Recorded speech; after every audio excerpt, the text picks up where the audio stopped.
উত্তৰ লখিমপুৰ চহৰৰ পৰ্যটন উদ্যোগৰ বাটকটীয়া তথা গ্ৰাম্যানুভূতিৰ স্ৰষ্টা দিকপল লাহনৰ উদ্যোগত তেখেতৰ লাহন গাঁৱৰ বাসভৱনত আজি গ্ৰন্থ আৰু চোতাল শীৰ্ষক এক অন্তৰংগ আলাপৰ অনুষ্ঠান মংগলবুধ জাগৰণ কেন্দ্ৰৰ সহযোগত আয়োজন কৰা হয়। মংগলবুধ জাগৰণ কেন্দ্ৰৰ সহকাৰী সঞ্চালক পংকজ সভা পণ্ডিত আৰু দিকপল লাহনে আঁত ধৰা অনুষ্ঠানত ভাষণ প্ৰদান কৰে বিশিষ্ট গল্পকাৰ তথা ৰাজ্যিক বঁটা প্ৰাপক শিক্ষক ভৰত ৰাজখোৱা, নিবন্ধকাৰ তথ্যচিত্ৰ পৰিচালক নৃপেন ফুকন আৰু মংগলবুধ জাগৰণ কেন্দ্ৰৰ সঞ্চালক জিতেন বৰুৱাই। লাহন গাঁৱৰ ৰংঘৰ মইনা পাৰিজাতৰ প্ৰায় 20 গৰাকী শিশু তথা ছাত্ৰ-ছাত্ৰীয়ে এই অন্তৰংগ আলাপত অংশগ্ৰহণ কৰে।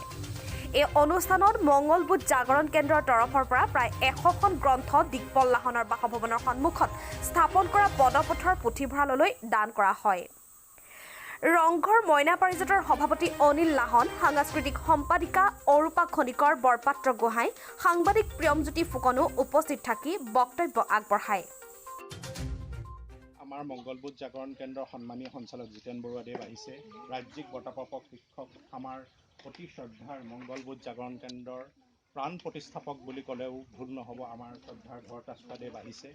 আৰু আমাৰ এই যাত্ৰাটোৰ অন্যতম সহযোগী বিশিষ্ট লেখক নিবন্ধকাৰ নৃপেন ফুকনদেৱ আহিছে।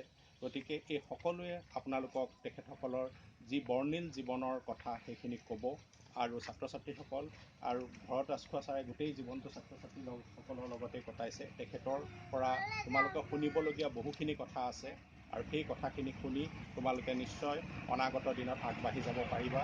আৰু যি আজি পুথিভঁৰাল কেন্দ্ৰৰ তৰফৰ পৰা আমি কিতাপৰ টোপোলা লৈ আহিছোঁ, তোমালোকৰ সুবিধাৰ্থে যথেষ্টখিনি কিতাপ আনিছোঁ। সেইখিনি তোমালোকে যিখিনি শৃংখলিতভাৱে বনাইছে, ৰেজিষ্টাৰ বনাই সেইমতে তোমালোকে কৰিবা আৰু সেই কিতাপখিনিৰ পৰা নিশ্চয় তোমালোকে আগবাঢ়ি যাব পাৰিবা।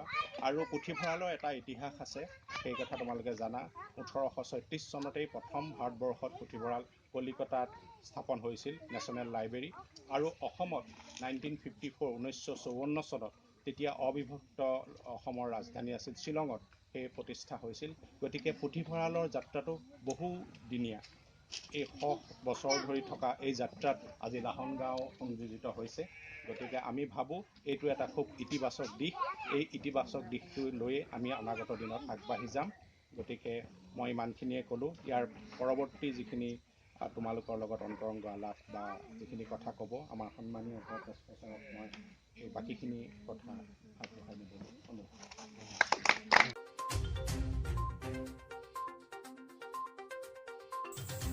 লখিমপুৰৰ পৰা ৰাহান আহমেদৰ ৰিপৰ্ট, দৈনিক টাইম।